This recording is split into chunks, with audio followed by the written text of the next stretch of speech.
I'm delighted to pay tribute this evening to the work of Jospice, and so very disappointed that because of appointments overseas I'm in Burma, that I can't be with you on what is a very special evening for you all. Father Francis O'Leary, the founder of Jospice, was a very good friend of mine. I know that tonight he'll be rejoicing in an even more elevated place and delighted about the way his charity has continued to blossom since he left us. Father was a very shy, sincere and determined man. He wanted little for himself, but had a heart of gold when it came to caring for those who were less fortunate. A man who had time for everybody and everything, with never a thought for his own needs. He would have felt enormously proud and honoured this evening, although somewhat self-conscious at having to dust off his best suit for the evening and to say a few words in public. Let me give you a little bit of background. Father Frank was the son of a coal merchant. The family moved to Crosby when he was very young.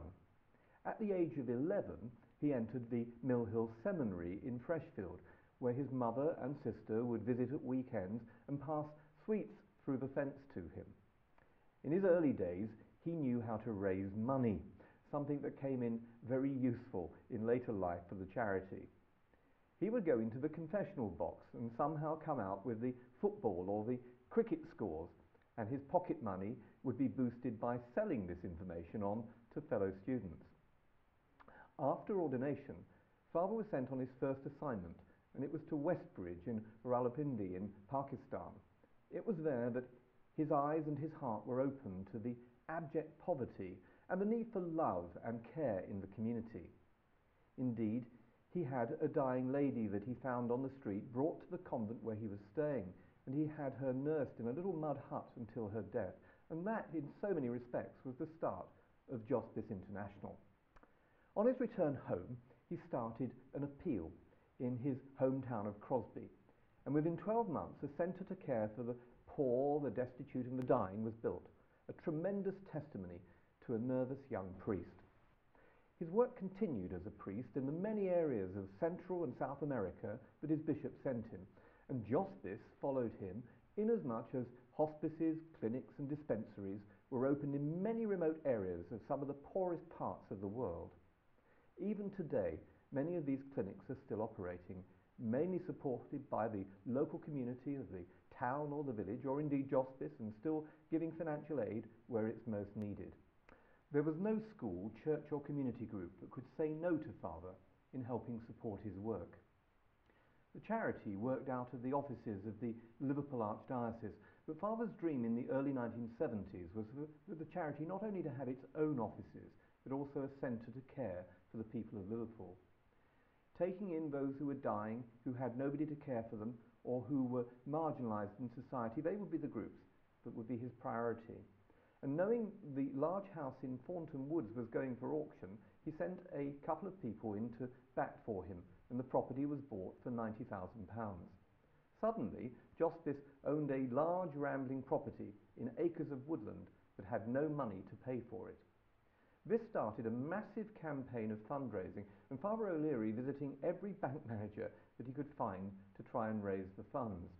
It's interesting that the bank manager who put his trust in Father, and whom I subsequently met when Father O'Leary received the MBE, and probably took a very deep breath when he lent the original money to Father O'Leary, actually died in Jospice some 20 years later.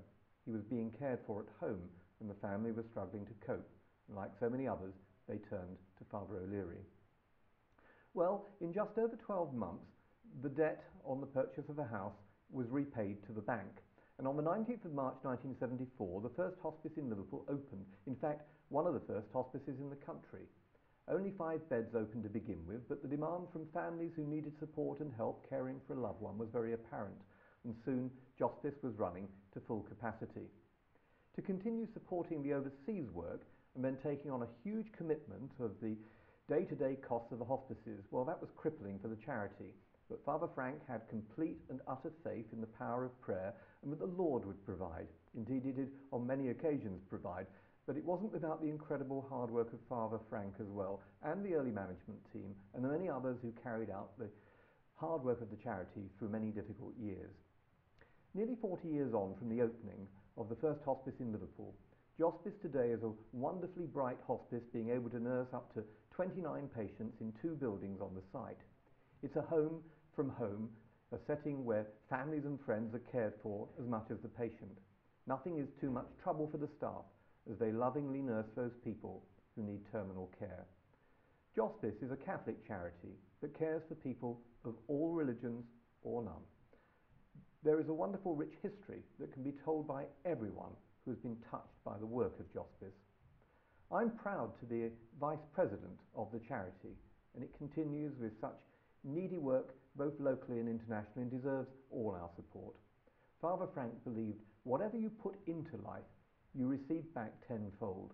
The motto in his autobiography states, and I quote, "The story of an irrepressible spirit and magnificent dreams, some fulfilled."